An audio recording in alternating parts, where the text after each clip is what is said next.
The Prince William Sound Regional Citizens Advisory Council presents the Peer Listener Training Manual. This audiobook has been lightly edited for ease of listening.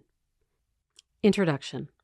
Following the Exxon Valdez oil spill in Prince William Sound, Alaska, communities went through a period of prolonged recovery.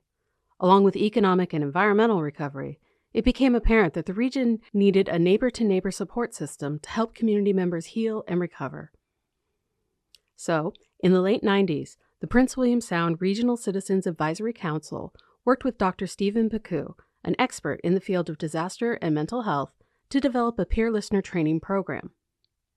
The program provided residents with the tools and skills to help themselves and their neighbors through the healing process. Ultimately, the goal of the Peer Listener program is to ensure that communities have the skills to rebuild trust, safety, and self-reliance after a disaster. Since then, the program has been updated and customized by other communities that have experienced disasters. The end of this audiobook provides more history of the Peer Listener program. For more Peer Listener resources, including digital and print versions of the manual, visit www.pwsrcac.org/peer-listening. The Peer Listener Training Manual. This manual is a guide for those who want to help others after their community has been through a disaster.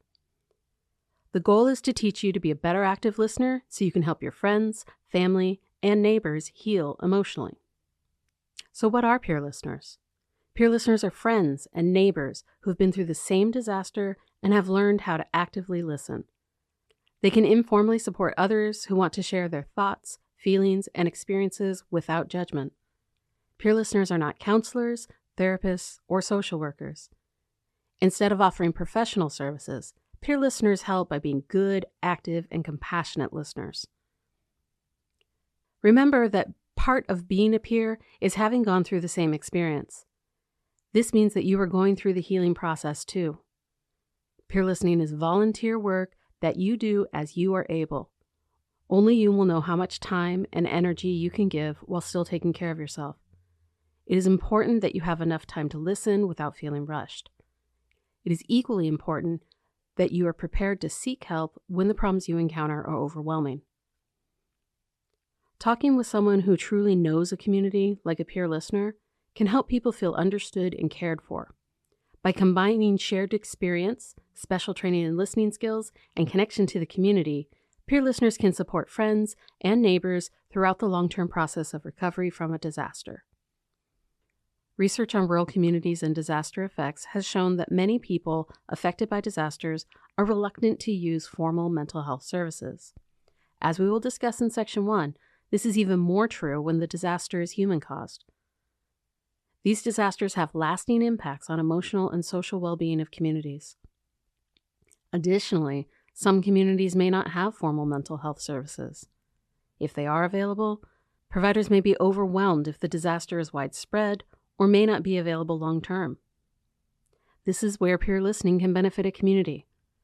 The use and modeling of good, active listening has lasting impact. It remains in the community as an ongoing resource and builds connections that improve resiliency during future disasters. Section 1. Understanding disasters. How disaster affects a community varies by the type of disaster. Several factors can make healing from a disaster more complicated, including who or what is to blame for the disaster and perceptions of who is responsible for recovery efforts. The influence of social media can be an especially complicating factor. First, let's talk about different types of disasters. Natural disasters like an earthquake or a typhoon have always been part of human experience. They are tragic, but in most cases, systems and traditions are in place for survivors to receive support and bond together. There are also human-caused disasters, such as oil spills and airplane crashes, after which questions of responsibility can create victim blaming or suppress relief efforts. As we saw with the flawed disaster preparation and response efforts following Hurricane Katrina in 2005 and with the COVID-19 pandemic, most disasters have impacts that are a combination of natural and human-caused. These distinctions matter because they affect how survivors are supported and how survivors heal. If you survive an earthquake, for example, you know when it's over. Through your recovery, you also learn to trust your ability to heal and rebuild. If you survive a chemical spill, however, a more complex cleanup and lawsuits could drag out the recovery process.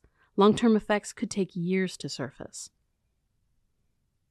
Here are some characteristics of different classes of disaster.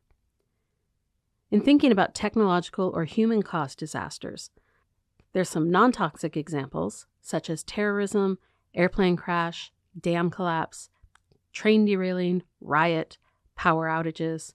But there's also toxic examples, like an oil spill, chemical spill, or radiation leak. With technological disasters, there's often no warning. Suffering is often not acknowledged, and there's an increased likelihood of victim blaming, particularly through social media. Long-term effects are more common. In contrast, examples of a natural disaster might include earthquake, wildfire, typhoon, hurricane, tornado, flood, drought. There's also toxic examples like a radon gas contamination. Natural disasters may involve some warning time.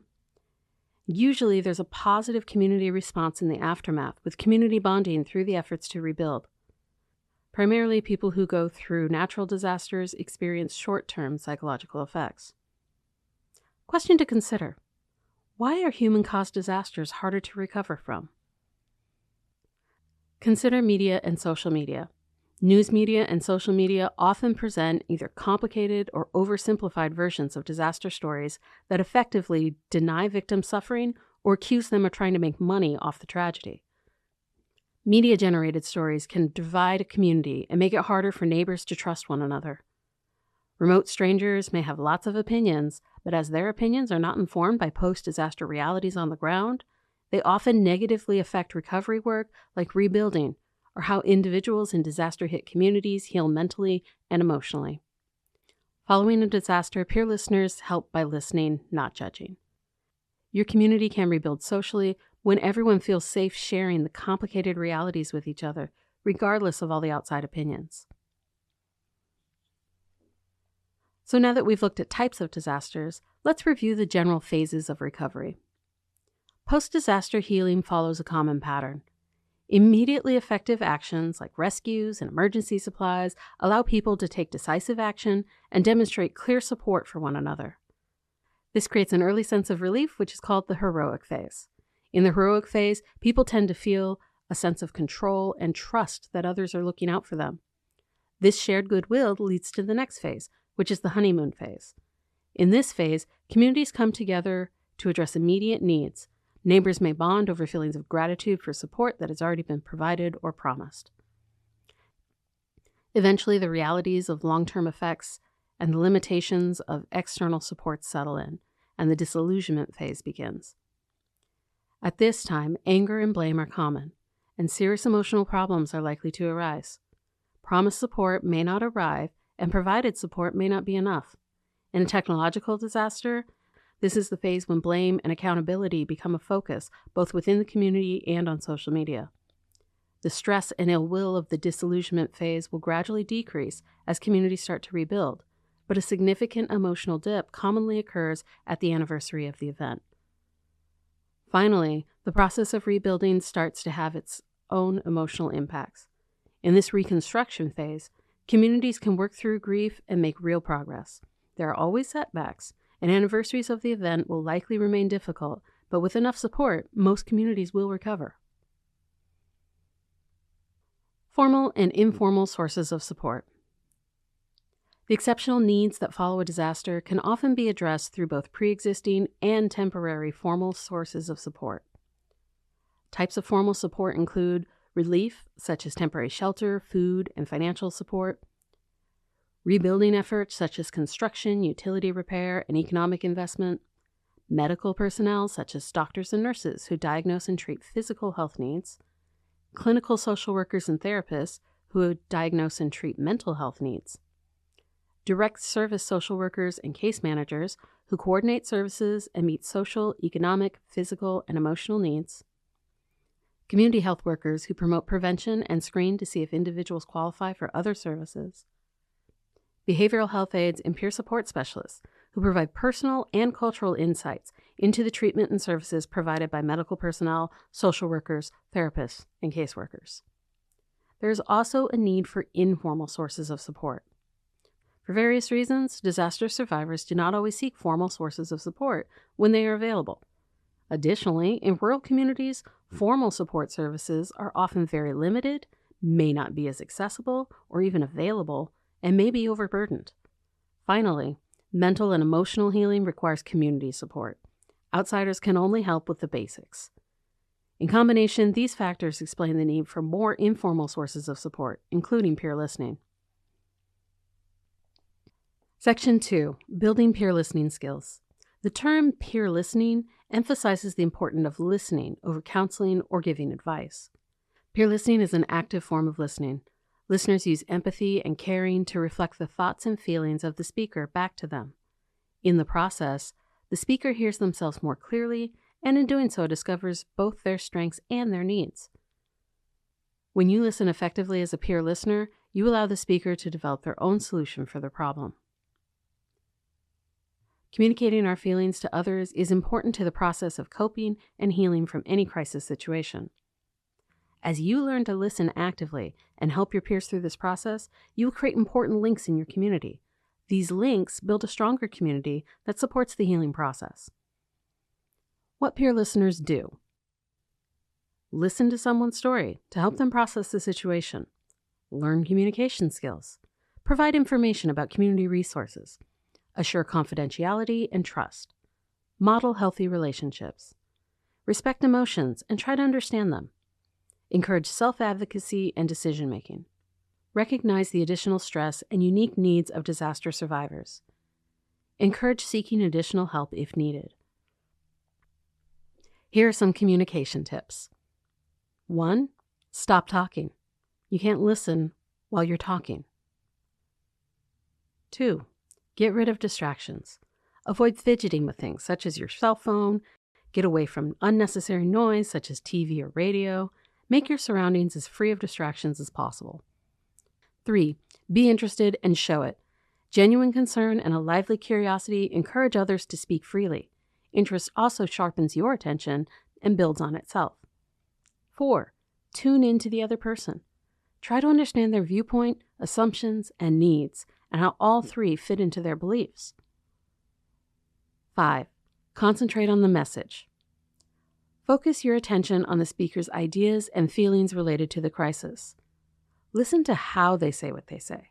The speaker's attitudes and emotional reactions may convey as much or more meaning than the words that they use. Often people talk just to get something off their chest. Feelings, not facts, are the main message. Try to keep your prior knowledge or biases about the speaker from influencing your interpretation of what they are trying to say in this instance. 6. Look for the main ideas. Avoid being distracted by details. Focus on the key issue. 7. Paraphrase and ask for confirmation about what you think the speaker means and wants. Remember that you will be interpreting the speaker's feelings and sentiments based on your experience, values, viewpoints, and prejudices. You cannot listen as a blank slate, so be honest with yourself about how it affects what you hear. 8. Look at the other person. Let them know that you are listening. Maintain eye contact if culturally appropriate, but avoid just staring. Smile, nod, or otherwise quietly let them know that you are with them. 9. Notice nonverbal language. The face, eyes, and hands all help to convey messages. Shrugs, smiles, nervous laughs, gestures, facial expressions, and body position speak volumes. Start to read them, but be sure to test your interpretation with these nonverbal messages just as you do with the verbal ones. 10. Avoid hasty judgment. Don't jump to conclusions regarding the situation or what the person wants. Hear the speaker out. Plan your responses only after you have confirmed that you understand what the speaker was meaning to say. Prejudgments can close us off to new messages. 11. Give the other person the benefit of the doubt. Empathy is not about asking what you would do in another person's situation. Empathy means asking what situation would cause you to act, think, or speak the same way that they are. When uncertain, always choose the most charitable interpretation. 12. Give feedback. Make certain you are really listening. Ask a question. Confirm with the speaker what they actually said. 13. Leave your personal emotions aside. Try to keep your unrelated worries, fears, or problems out of the situation. They will prevent you from empathizing and truly listening. 14. Share responsibility for communication. You, the listener, have an important role. When you don't understand, ask for clarification. Don't give up too soon or interrupt needlessly. Give the speaker time to express what they have to say. 15. Work at listening. Hearing is passive. Our nervous system does the work. Listening is active. It takes mental effort and attention. When you reply to the speaker, repeat some of what they told you using their words. This attention to detail demonstrates that you care. Also consider nonverbal communication. Like with spoken words, nonverbal communication can vary significantly based on the stress the speaker is under, cultural and individual factors, and the pre-existing relationship between the speaker and the listener. It's also important for you as a peer listener to consider what your nonverbal communications are saying. As with verbal communication, peer listeners should listen and adjust. Mirror the speaker's verbal communications that express respect and invite focus and openness. Quick tips for nonverbal communication. 1. Maintain an open body position. Avoid crossing your arms over your body. It may appear defensive. When your body position is open, it conveys that you are open to listening. 2. Sit alongside and angled towards the person rather than directly opposite them. This allows the conversation to feel friendly and non-confrontational. No one wants to feel like they're being interviewed. Do not stand over them. Try to stay at the same level. And now a word on appropriate touch. Touch is an important part of human communication and emotional connection. However, touch can often be misunderstood and has different meanings depending on cultural and individual background. As a peer listener, you will support people when they are vulnerable. One person may find a hug deeply relaxing. Another person may find the same hug confusing or unwelcome. Approach touch with the following considerations. Do not be the first to touch. Do not assume that touch is welcome unless the speaker has expressed their comfort. Even when you are sure the touch is welcome, ask for consent. Some examples would be, would it be okay for me to hold your hand right now? Do you want a hug? Limit touching to safe areas like hands, shoulders, and upper back.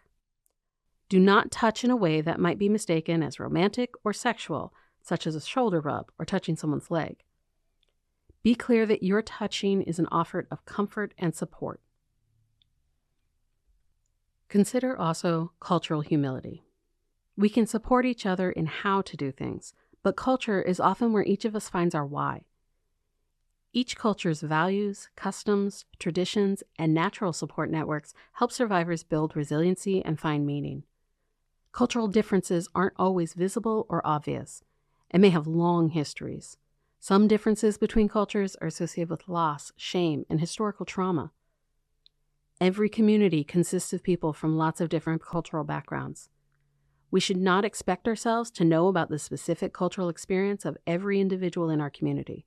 We can, however, approach cultural differences with a deep sense of humility. This requires us to recognize that we don't understand someone else's culture, and also to recognize that our own cultural assumptions affect our every experience.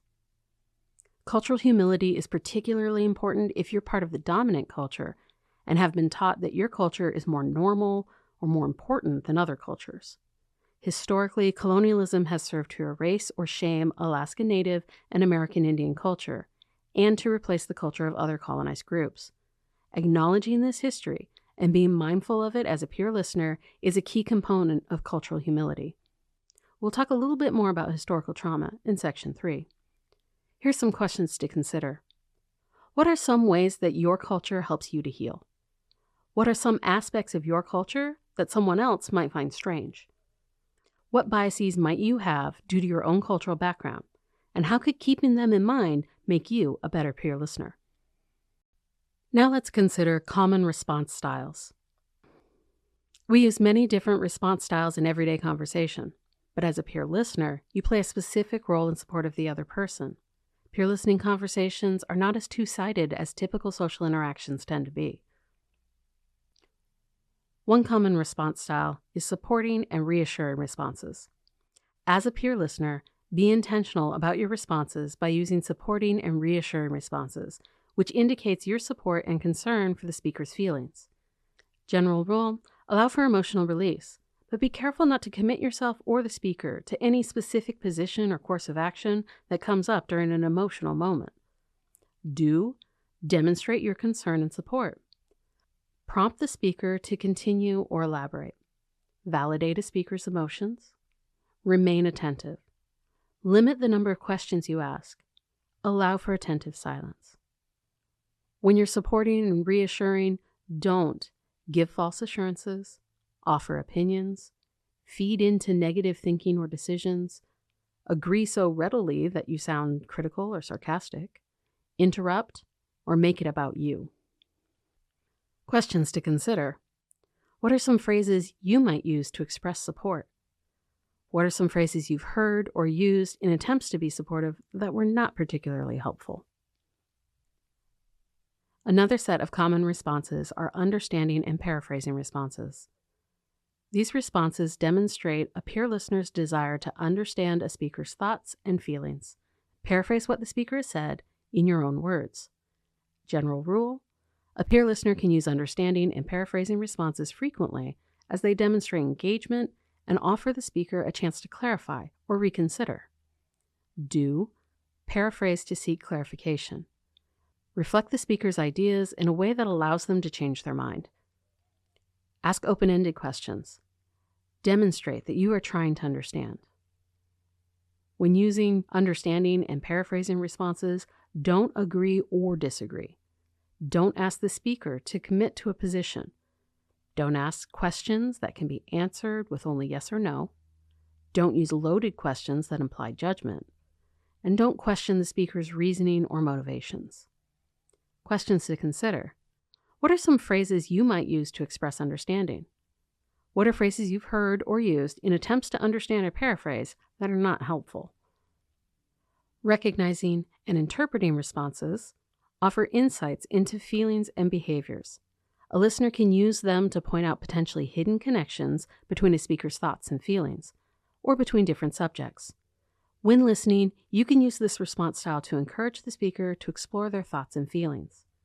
General rule, focus on expressing recognition of emotion and behaviors, and encourage the speaker to find their own interpretations. Avoid recognizing and interpreting responses altogether in the early stages of peer listening. Instead, spend more time listening. Acknowledge the impact of the disaster. Recognize the importance and impact of feelings. Acknowledge that feelings aren't rational. Honor the needs that motivate the feelings. Distinguish between feelings and behavior. Allow the speaker time for self-reflection. Cite specific observations, such as which topics seem to drive specific emotions or behaviors, or which topics the speaker keeps circling back to. When using recognize and interpreting responses, don't imply that you expect the speaker to be recovered.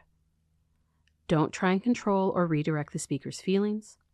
Don't make the speaker defend their feelings. Don't feed into the feelings. Don't endorse feelings as objective truth. Don't jump in and help the speaker interpret. Don't provide interpretations or attempt to analyze the speaker's behavior. Questions to consider. What are some phrases that you might use to express recognition? What are phrases you've heard or used in attempts to recognize or interpret that are not helpful? Now let's look at probing and questioning responses. Probing and questioning responses reflect a listener's desire for more information to better understand the problem. Peer listeners can use this response style to encourage the speaker to think through their ideas, allowing for problem solving.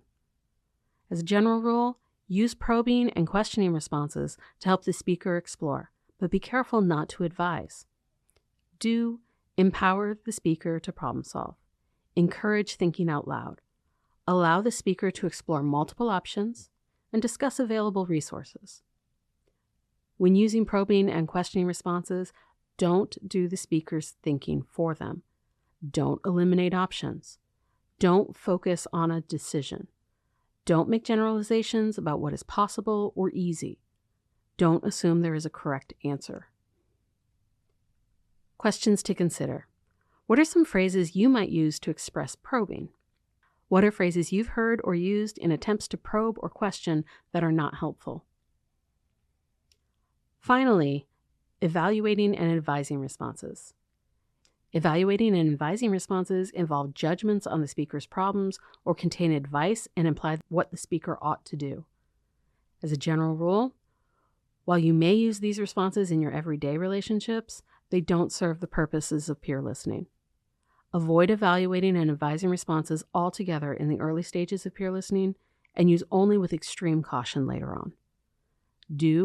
Remember that your role as a peer listener is different from your role as a friend or neighbor.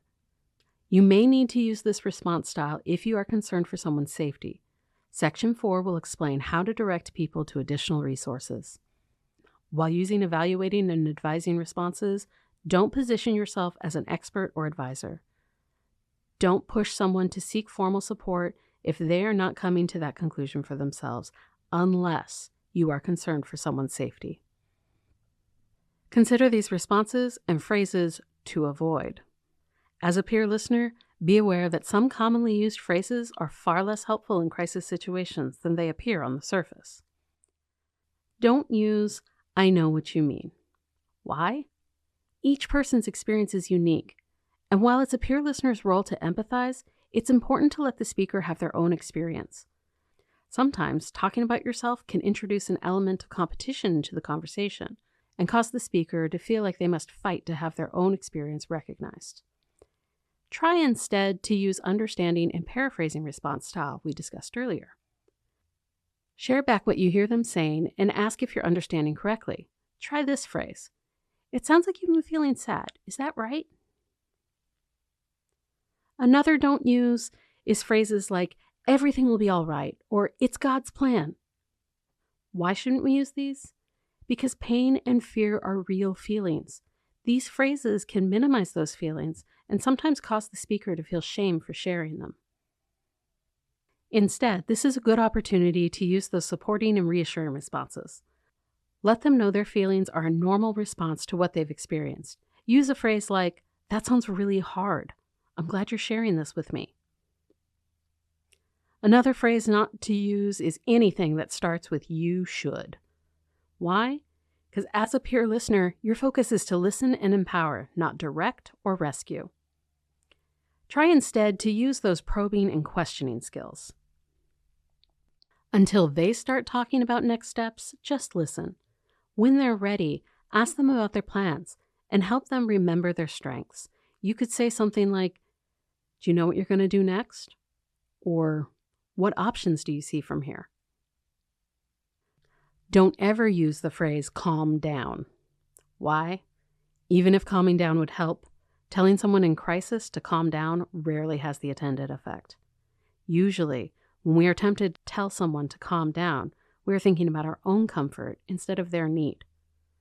A peer listener should offer a safe place for the speaker to explore their feelings, which may be overwhelming alone, but can be worked through with the support of an effective listener. If you are struggling with that, you may need to step away and take care of your own feelings before you're ready to resume supporting someone else. Instead, try to be intentional about creating space for them to get things off their chest. Say something along the lines of, "This is a lot. Is there anything you'd like to focus on?" Or, "You don't have to have all the answers right now. Just talk it out with me." Or, "We're just talking. You can say what you feel." If you need to take a break, be clear that you are responding to your own stress and not theirs. You could say, "I don't think I'm being a good listener right now. You deserve to be heard. Can we take a break?" Another phrase not to use, "What were you thinking?" or "Why would you do that?" Even if these are spoken in a warm and inviting tone, these phrases might sound like judgment. And if spoken in a judgmental tone, they shut down communication altogether. People who have been through extreme stress may not be proud of decisions, behaviors, needs, or feelings that are rooted in that stress. Focus instead on recognizing and interpreting responses and only include probing and questioning responses if they indicate that they want to dig deeper. The goal is to help them walk through their own ideas, not pass judgment or insert your ideas. Use a phrase like, "You were under a lot of stress at that time." If they indicate that they think differently now, you could say, "You had your reasons at that time. Have those reasons changed?" Section 3, Recognizing Common Challenges. Just so you know, this section talks about alcohol and substance misuse, suicide, trauma, and difficult emotions. Peer listeners are not expected or qualified to diagnose mental disorders. You will, however, notice certain patterns in the struggles of your community. This section outlines what those common challenges might be and how you can support a friend or community member who is experiencing them. However, sometimes people encounter situations where they are overwhelmed and unable to carry out their own solutions. They may benefit from a trained professional's help in moving forward. Section 4 will cover this topic. For now, we'll just focus on those common challenges. Alcohol and substance misuse. Some people increase their use of alcohol, prescription medications, or other drugs after a disaster. Using drugs and alcohol may provide temporary escape from bad feelings or even physical problems caused by increased stress. But substance misuse can make those problems worse in the long term. When misused, substances can interrupt natural sleep cycles, create health problems, interfere with relationships, and create substance dependence. So how can a peer listener support someone who is increasing their substance use? Remain calm, unemotional, and factually honest when discussing substance use and related topics like the consequences of use. Remember to acknowledge and validate the user's emotional needs, which are normal. Just don't support or reinforce destructive behaviors. Provide sober social opportunities where they can have fun and build relationships without using substances. Encourage cultural activities and hobbies that can provide a healthy and enjoyable distraction in place of substance use. Help develop alternative plans to deal with anxiety, depression, muscle tension, or sleep difficulties. Most of all, be patient and supportive. Recovery is a journey that will have multiple ups and downs. Suicide. Suicide is often preventable. For every person who dies by suicide annually, there are hundreds more who seriously consider suicide but do not make an attempt. While serving as a peer listener, it is possible you or someone you listen to will experience suicidal thoughts or intent. It is difficult and scary to have or hear suicidal thoughts, so it is important that you are prepared with a plan for how to act if and when the need arises. Things a peer listener should do. Call 988, ideally with the person expressing these thoughts, or have them call in your presence. Do not leave the person alone. Stay with the person until someone else is available, or take them to a mental health professional. There are common warning signs that someone is at immediate risk of suicide. If you witness any of the following 3 warning signs in yourself or others, immediately call the National Suicide and Crisis Lifeline at 988 or a mental health professional. These 3 signs are: 1. Talking about wanting to die or kill yourself. 2. Looking for a way to kill yourself, such as searching online or obtaining a weapon. 3. Talking about feeling hopeless or having no reason to live. Other behaviors may also indicate a serious risk, especially if the behavior is new, has increased, or seems related to a painful event. These signs include talking about feeling trapped or in unbearable pain, talking about being a burden to others, increasing the use of alcohol or drugs, acting anxious or agitated or behaving recklessly, sleeping too little or too much, withdrawing or sharing feelings of isolation, rage or talking about seeking revenge, extreme mood swings. If you or someone you know is showing these signs, call the National Suicide Crisis Lifeline at 988. Here are some do's and don'ts for when someone is expressing suicidal thoughts. Do be direct. Talk openly and matter-of-factly about suicide. Be explicit that their life matters, both to you and others. Do be willing to listen. Allow expression of feelings. Accept the feelings. Do be tolerant and easygoing. Them talking is better than them taking action. Do get involved. Make yourself available. Show interest and support. Do offer hope that alternatives are available. Do take action. Remove weapons or pills and help them avoid high-risk situations. Do get help from people or agencies specializing in crisis intervention and suicide prevention. Don't act shocked. This will put distance between you. Don't be sworn to secrecy. Seek support. Don't debate whether suicide is right or wrong, or whether feelings are good or bad. Don't lecture them on the value of life. Don't offer insincere reassurance. Don't brush it off as a joke or otherwise indicate that you don't take the risk seriously. There are many groups in Alaska working to prevent suicide. 988 can connect you to local resources. When we talk about disasters, we should also talk about trauma and grief. Disasters often involve both trauma and grief. Trauma is an experience that overwhelms a person's normal ability to cope. People who have experienced trauma often are unable to relax and struggle to return their focus to their usual routines. How can peer listeners support someone overwhelmed by trauma? Listen. Also, provide social support.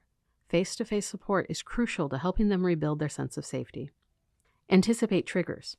Triggers don't follow logical or predictable patterns and are unique to each individual, but we can pay close attention when potential reminders of the traumatic event arise. Trauma often ebbs and flows. Help them prepare for the harder moments by encouraging them to develop a plan if they feel overwhelmed. Include specific steps and resources, such as a person to call or a list of specific activities that might help. When listening to someone who is overwhelmed by trauma, avoid trying to put a positive spin on someone's experience. No matter how much worse it could have been, telling them that they are lucky is not helpful. Also avoid making someone feel weak for not being able to get over it. Related to trauma is grief. Grief is the process of adjusting to significant changes or disruption in our lives. Changes can include death, loss of important supports, or less obvious changes that challenge our idea of who we are, such as having to change how you provide for your family. All of these are possible in the aftermath of a disaster. Shock, anger, and struggling to find meaning are normal stages of grief. Like any healing process, grief is not straightforward. A person can move back and forth between stages. Most of us have heard the stages of grief. Each stage shows up differently. A person will likely have very different needs depending on which stage they're in. Keep in mind that these stages overlap, and a person's healing journey can sway back and forth. Some stages are more obvious to observers, and some stages allow the person to participate in meaningful life more than others. The stages are, first, shock and denial, where a person struggles with avoidance, confusion, and blame. In the stage of anger, a person struggles with frustration and anxiety. In the stage of depression and detachment, a person may feel overwhelmed and have a lack of energy. In the stage of dialogue and bargaining, a person may reach out to others and is probably struggling to find meaning. In the stage of acceptance, a person can finally explore options and put a new plan in place.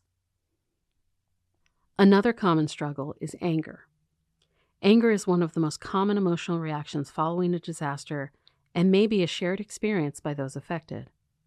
Anger can be a productive part of the larger grieving process because it energizes us, gives us a sense of control, and makes us aware of our needs. However, anger can also distort our thinking and make problem-solving harder. Accepting anger as a natural reaction to disaster and a normal stage of grief can help us work through it and separate the helpful from the harmful. How can peer listeners support someone experiencing anger? First, understand that emotional release is an important step in processing anger. Use the supporting and reassuring responses explained earlier to help them release those emotions. Do not attempt to control or dismiss their anger. Next, allow the speaker to recognize distorted thinking. Go back to the understanding and paraphrasing responses to reflect back what you hear. If they hear it from you, it might sound different than when they said it themselves.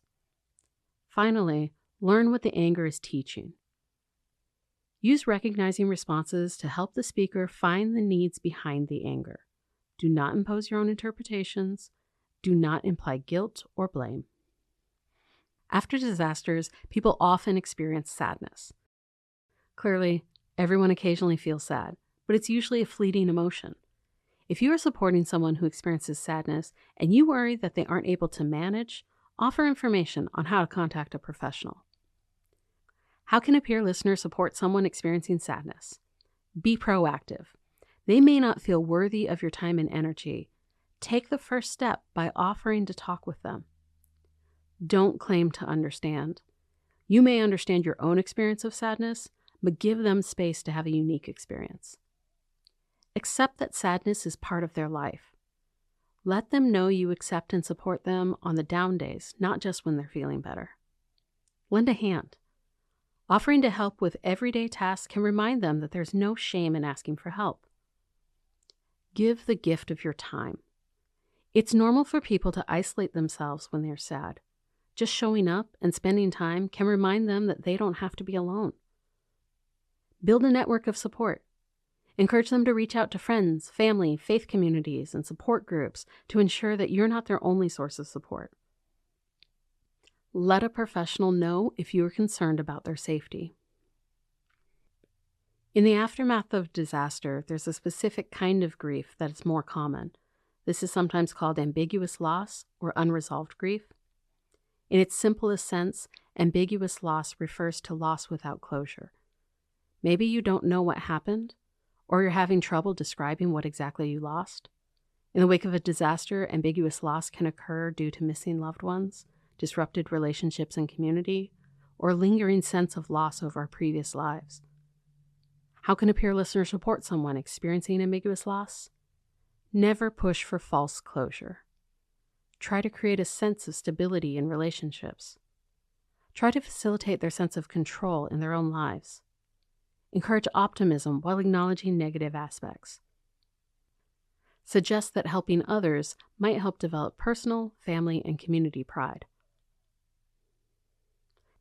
Now for a note on vulnerable populations. Certain people in any community are at more risk for emotional distress after disaster, and those with more risk are likely to be impacted in different ways over time. Commonly vulnerable populations include under-resourced people in communities, such as rural communities who have fewer public services available, low-income individuals who have less savings or less access to resources, people with disabilities, people who have already experienced disaster or other traumas, cultural minorities who may struggle to access community resources or even face direct discrimination, women and girls, elders, children. Vulnerable populations also include those who have experienced historical trauma. Many groups have experienced trauma that affects not just the generation that experiences it, but later generations as well. Historical trauma can have a range of mental and physical health impacts, and individuals within historically traumatized groups can have different responses, with some being minimally affected and others suffering serious health consequences. This is an example of why it's important to practice cultural humility while listening. You cannot see historical trauma just by looking at someone. Historical trauma can also disrupt culture and community, which are important sources of healing. Native American, Alaska Native, Filipino, Hawaiian, and Pacific Islander communities all share the trauma of having traditional ways of life disrupted and being forced to adapt to different ways of the people who colonized their lands. Each of these communities lost different traditions and adapted in different ways. When listening to someone from a cultural background other than your own, practice cultural humility. Keep in mind that you may not know the traumas that have impacted their community. Violence impacts vulnerable populations. Disaster can place a lot of stress on individuals, families, and communities. Stress can increase the risk of violence in the home, neighborhood, or community. If someone is experiencing or committing violence, they need more than a peer listener. Visit the Peer Listener website to find resources. Section 4. Seeking and providing support. So now you've enhanced your listening skills and prepared yourself for the sorts of challenges that people commonly encounter after a disaster. Now, how do you get out there and support your community? Step 1, take care of yourself. You cannot be a good peer listener if you are overwhelmed yourself. In addition to your own stress from the disaster, as a peer listener, you may develop compassion fatigue. Coping skills can help peer listeners manage this combination of stressors. Coping skills include communicating your experience, getting physical exercise, reestablishing routines, getting good sleep, eating nutritious food, making room for humor and laughter, practicing relaxation or getting a body massage, breathing exercises, stretching or yoga, talking to a friend, spending time in your hobbies, avoiding making major life decisions. Step 2. Understand what your role is before you get started. As a peer listener, you support your community by active listening. You provide an opportunity for others to work through their feelings, explore their options, and become ready to act. As a peer listener, you offer your peers the valuable gift of listening, acceptance, and sincere interest in their challenges. Knowing that we are not alone gives us courage. When needs arise that go beyond your capacity as a peer listener, you can connect people to other resources. We'll share how in Step 4. Your role is to offer help. Helping is a process of enabling a person to solve a problem, face a crisis, or grow in the direction that they choose. It is not your role as a peer listener to decide whether or not help should be given. The individual or family needs to decide for themselves whether they want help at all and what kinds of help they're willing to receive. Your role is to be available. Understand that it can be difficult for people to accept help, even when they recognize that they need it. You can make it easier for others to accept help with your own attitudes. Affirm for yourself and to them that asking for and accepting help is a sign of strength and maturity. There are also times when helpful is not helping. For instance, when the helper fails to listen. They show up, sure, but maybe they're distracted, or they keep trying to impose their own ideas and don't seem to really hear what's being said, or sometimes they won't stop talking themselves. Another example where helping isn't really helping is when the helper gives advice. Whether or not the advice is useful, being able to express complicated emotions is a specific need all to itself. Problem solving and finding solutions can happen at another time. Help is also not helpful when the helper says, "I'm available," or "I'm here if you need me," but then does not follow through. There are many reasons a person might hesitate to share what's burdening them. Part of the role of the peer listener is not just to say, but to demonstrate that you are willing to make time and put in the work to help them feel truly heard. Finally, another common way of helping that isn't really helpful is when the helper gives false assurances. This might mean making promises that they can't deliver on, promising positive outcomes that they have no control over, or only acknowledging good outcomes when other outcomes are just as likely. Another key component of the peer listener role is maintaining confidentiality. If someone gives you the gift of their trust and shares some of their most private thoughts, you should not repeat those private thoughts to others. It can be a bit trickier to know when to maintain someone's trust when you believe that they need more support than you can offer. Sometimes you have to break that trust for safety reasons. If there is a risk of serious harm, violence, or suicide, you may have to break your silence. To avoid betraying someone's trust, it is important to make clear at the beginning that you take privacy seriously and define exactly what situations would cause you to share something confidential. The role of the peer listener also requires maintaining appropriate boundaries. Boundaries might mean having limits to protect your own emotions, or it might mean making sure someone who feels vulnerable doesn't get the wrong idea about what you're offering. Boundaries are also about recognizing your limitations as a peer listener and not trying to take on the role of professional or other formal supports. Keep in mind the following. Peer listeners are not mental health professionals. Do not attempt to diagnose or treat mental disorders. Peer listeners cannot provide disaster relief on their own. Relief agencies exist because no one person or family can support their entire community in a time of need. Peer listeners are not seeking gifts, payments, or rewards. Peer listeners do not have to be available 24/7. For step 3, you're ready to initiate contact. Here are the steps of the peer listening process. 1. Assure privacy, safety, and trust. Let the person in crisis know that this is between the two of you, unless they plan to hurt themselves or someone else. 2. Start with supporting responses. 3. Listen completely to the individual. Listen for verbal signals and pay attention to nonverbal signals. Listen for the feelings communicated. 4. Reflect back a feeling that you hear. For example, you're scared about where the money will come from. Is that it? 5. Help the individual focus and clarify. Sometimes people in crisis feel overwhelmed by too many issues. Focus on one at a time. 6. Ask what options are available to help remedy the problem. For instance, you can ask, what have you used in the past that helped you? What are you considering now? 7. Research other options. For example, I hear that there's a food pantry and a job retraining program. Would you want to give them a call? 8. Affirm confidence in the person's ability to make choices. You could say, I am confident that you'll figure this out. I'm here to support you in your decision making. 9. Follow up to discover what steps have been taken and their success rates. For example, last week you decided to make an appointment. Did you have a chance to speak with anyone there? Did you find that helpful? 10. Begin the process again for a different problem, or let go. Allow the individual to continue their journey or suggest other resources that may provide different assistance. Step 4. Don't hesitate to get help. When you hear someone express a need that they cannot cope with themselves, you can offer support by suggesting resources and encouraging them to seek help.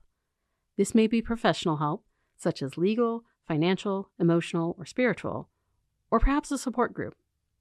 As you connect them to resources, remind the person in need that you care. You care enough to want the best possible help or service for them. There are also techniques for helping someone to seek help. Before you decide it's too difficult to get the person in need to seek professional help, remember that your encouragement is important. You may be able to help them understand that seeking help is a strength, not a weakness. Here are some tips to keep in mind as you encourage them to seek professional help. 1. Plan a caring conversation. If possible, try to talk when there is neither rush nor distraction. 2. Protect privacy. Find a private space where no one will overhear and make sure there are no interruptions while you are talking. 3. Tell them that you care. Let them know you see they're struggling and assure them the situation is not their fault. 4. Discuss specific concerns. Focus on their behaviors that concern you. You might point to signs like isolating, anger, self-destructive actions, lack of sleep, or loss of appetite. 5. Ask what they think and feel. This is where the probing and questioning responses come in. 6. Be prepared to hear about their hesitations or barriers they encounter to accepting help. Offer alternatives. Possible barriers might include they may feel shame for not being self-reliant through disaster and aftermath. If they need mental health support, they may fear being labeled weak for seeking professional help. They may lack knowledge about counselors who have experience with others who have struggled with similar problems. They may just not know what to expect. Some people don't seek help because they can't afford the cost of consultation fees or even transportation.